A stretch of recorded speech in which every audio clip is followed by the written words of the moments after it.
செயலாலும் அனைவரையும் வசீகரிக்க போகிறீங்க. ஜனவரி மாதம் சூப்பராக இருக்குங்க துளாராசிக்காரங்க. எங்கெல்லாம் பொறாமையாக இருக்குது, ஐயோ துளாராசியாக இல்லையே நாங்கள் அப்படின்னு. அந்த மாதிரி துளாராசிக்காரங்களுக்கு சூப்பரான டைம் பீரியட் அப்படின்றது தான் ஸ்டார்ட் ஆக போகுது. எதில் கவனமாக இருக்கணும்னா, நான் சொன்ன மாதிரி பண விஷயத்தில் கவனமாக இருக்கணும்.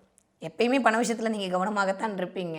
அதே மாதிரி நண்பர்கள் அதை சொன்னாங்க இதை சொன்னாங்கன்னு சொல்லி நம்பி ஒரு விஷயத்தில் இறங்கிட்டு அதோட விளைவை வந்து நீங்கள் மே மாதத்துக்கு அப்புறம் தான் பார்ப்பீங்க. அது வரைக்கும் அதை பற்றி தெரியாது. அதனால் யாராவது 3வது நபர் உங்களிடம் வந்து ஏதாவது ஒரு விஷயம் சொல்கிறாரு அப்படின்னா அது 1க்கு 2 தடவை சீர்தூக்கி பார்த்துட்டு அதுக்கப்புறம் அதில் இறங்குங்க. அதுதான் இப்போதைக்கு உங்களுக்கான ஒரே ஒரு ப்ரெடிக்ஷன்.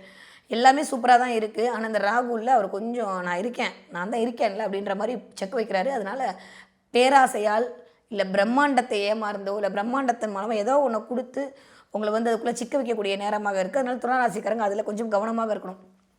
ஒரு 50-60 வயசு தாண்ட துளாராசிக்காரங்களாக இருந்தால் கண்டிப்பாக உங்களுடைய துணை அல்லது துணைவியாருடைய இணக்கம் அப்படின்றது உங்களுக்கு வரப்போகுதுங்க.